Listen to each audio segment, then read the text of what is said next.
Hello, so today we are going to do the get ready for our next story, which is called A Common Bond. And what you need is your workbook folder and you need something to write with, so a pen or pencil. So if you don't have those things, please pause this video and go ahead and get that.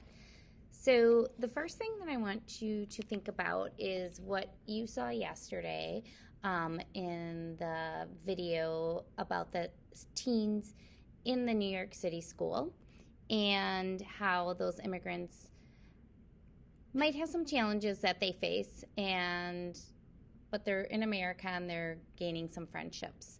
So in the Engage Your Brain, have your pencil ready and think about what you would learn by going to school from people from around the world.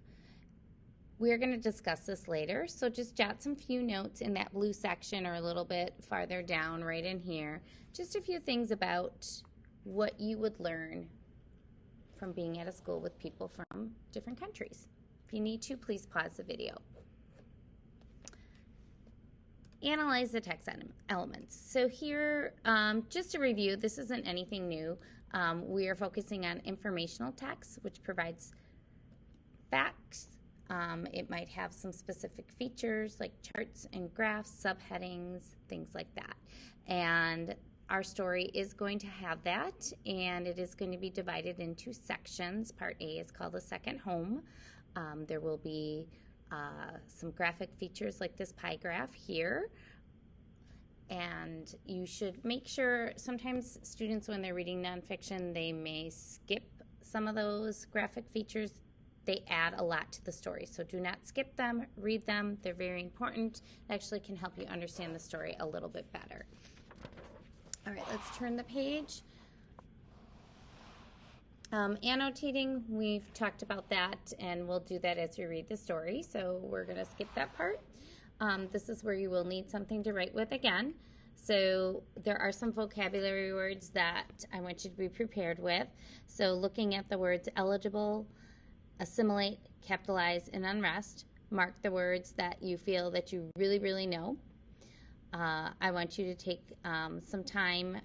You can pause the video to open your computer, open a new tab to dictionary.com and go ahead and look up the meaning of any words you don't know and jot them down. At least jot one down because I'm going to have you share with a partner at the end of class. So pick one that you would like to really know and make sure you are able to use it in a sentence and know the meaning of it. So use dictionary.com to do that, and pause this video to look up those words and know the meaning, and at least write the definition down for one.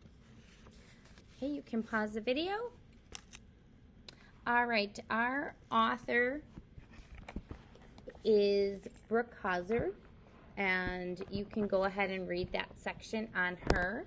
I'll give you just a little bit to read that.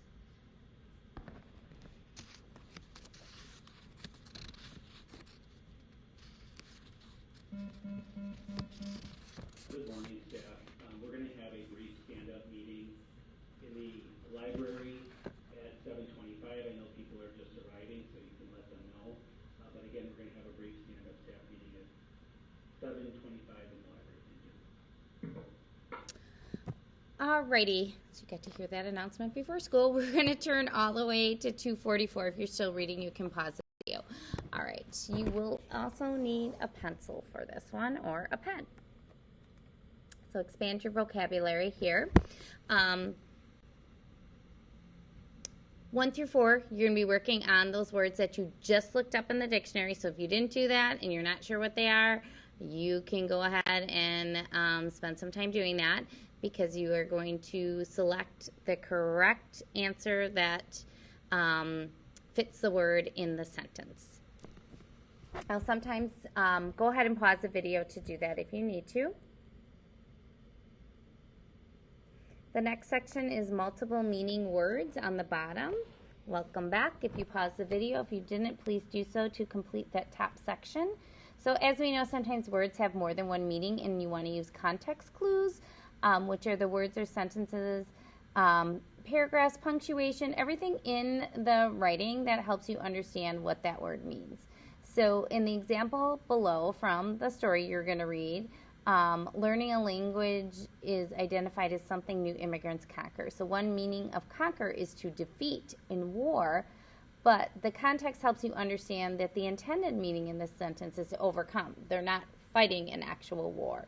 So learning, if you look at this as learning a new language is hard enough, but English is just one part of what these students must conquer as new immigrants in the United States. So it's just a challenge that they're overcoming.